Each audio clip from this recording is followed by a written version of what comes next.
이번 시간에는 인기 있는 태그 두 가지를 살펴볼 거예요. 이 두 태그는 서로 경쟁 관계에 있는데요.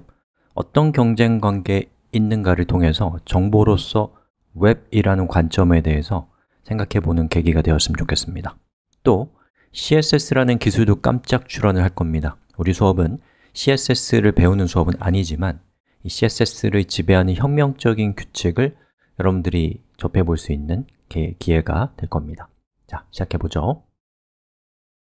자, 지금 우리가 만든 웹페이지를 이렇게 보니까 여러분이 딱 봤을 때 내용이 너무 적은 거예요. 그래서 여기에다가 보충 설명을 좀 넣어볼까요? 자, 이렇게 내용을 추가해 봤습니다. 그리고 리로드를 해볼게요. 짜잔. 자, 어때요? 좀 답답하죠? 왜요? 단락이 없기 때문입니다.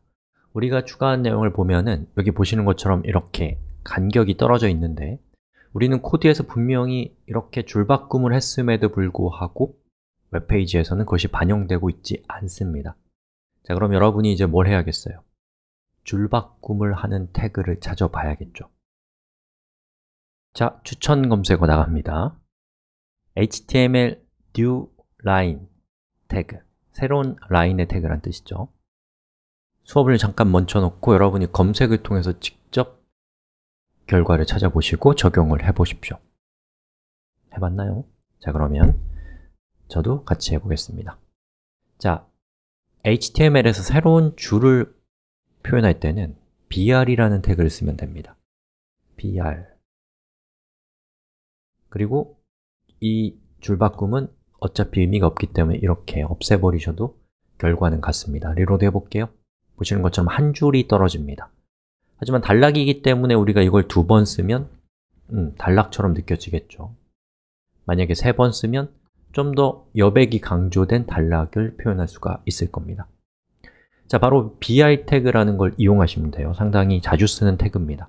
자, 그런데 여기 있는 bi 태그는 좀 특징적인 게 있습니다. 우리가 지금까지 배웠던 h1 태그는 어디서부터 어디까지가 h1이다 라는 것을 설명하기 위해서 열리는 태그, 닫히는 태그가 쌍으로 존재했습니다.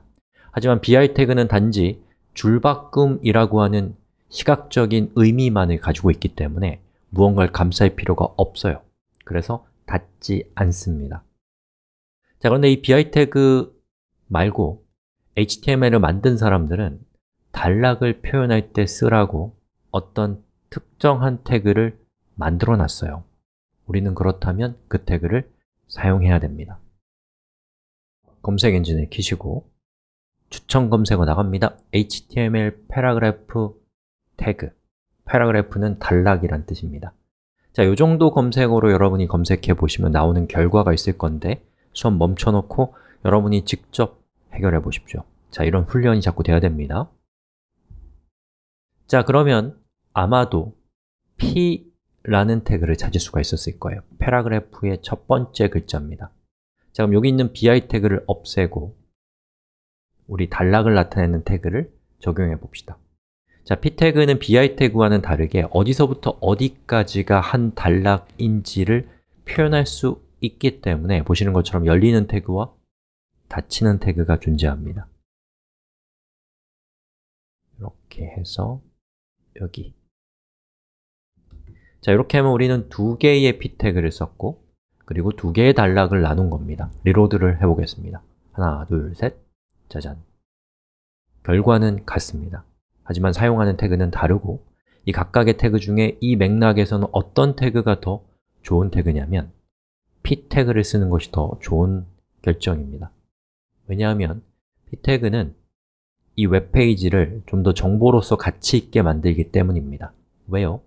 제가 지금 선택한 저만큼이 단락이다 라는 것을 의미론적으로 표현해 줄 수 있다는 것이죠. 하지만 bi 태그는 그냥 줄바꿈일 뿐입니다. 자, 정보로서 좀 더 가치 있는 HTML이 된다는 것이 왜 중요한지는 차차로 알게 되니까 지금은 그냥 듣고 그냥 끄덕끄덕하고 넘어가시면 되겠습니다. 자, 그런데 bi 태그와 p 태그를 비교했을 때 p 태그는 단점이 있어요. bi 태그는 여러분이 줄바꿈을 좀 많이 하고 싶으면 bi 태그를 여러 번 쓰면 됩니다. 하지만 p 태그는 정해져 있는 여백만큼이 저렇게 벌어지게 돼 있기 때문에 시각적으로는 자유도가 떨어집니다. 하지만 우리에게는 CSS라는 기술이 있습니다. 우리 수업은 CSS 수업이 아니기 때문에 지금 제가 잠깐 설명드리는 CSS의 문법은 듣고 잊으시면 됩니다.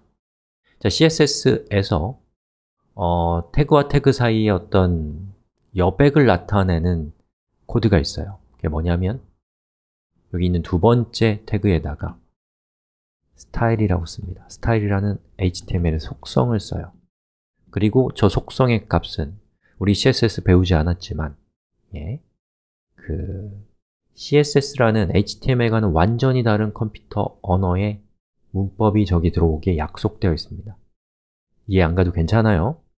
자, 그래서 CSS의 문법 중에서 태그와 태그 사이의 여백, 그걸 뭐라고 하냐면 마진이라고 합니다. 그리고 이 두 번째 p 태그의 위쪽 여백을 주고 싶은 상태거든요. 마진, 탑, 그리고 40픽셀, 요거는 이제 센티미터 같은 컴퓨터상에서 사용되는 단위입니다. 이렇게 하면 이 여백과 여백이 40픽셀만큼 떨어지게 돼요. 해볼게요. 이렇게. 그럼 요거를 제가 45로 하면 아주 정교하게 여러분이 원하는 만큼 떨어뜨릴 수 있다는 겁니다. 자, 요것이 바로 CSS라는 것인데 CSS는 우리 수업의 주제가 아니기 때문에 여러분 버리시면 됩니다. 이 얘기는. 어쨌든 중요한 것은 이 p 태그를 사용하는 걸 통해서 어디서부터 어디까지가 같은 단락이다라는 것을 여러분이 표현할 수 있고, 시각적으로 부족한 부분은 CSS를 통해서 훨씬 더 정교하게 제어할 수 있기 때문에 여러분은 의미에 맞는 태그를 사용하는 것이 더 좋은 방법이다 라는 얘기를 저는 하고 싶었어요. 자, 이렇게 해서 우리 두 가지 중요한 태그를 배웠는데요. p 태그 보시는 것처럼 81.5%나 차지하는 상당히 인기 있는 태그라는 걸 알 수 있습니다. 그리고 bi 태그는 70.3%나 차지하는 p 태그보다 못하지만 이건 역시 또 많은 사람들이 애용하는 태그라는 것을 알 수가 있습니다. 여러분, 아주 중요한 태그 두 가지나 배웠습니다. 축하드려요. 자, 여기까지 하겠습니다.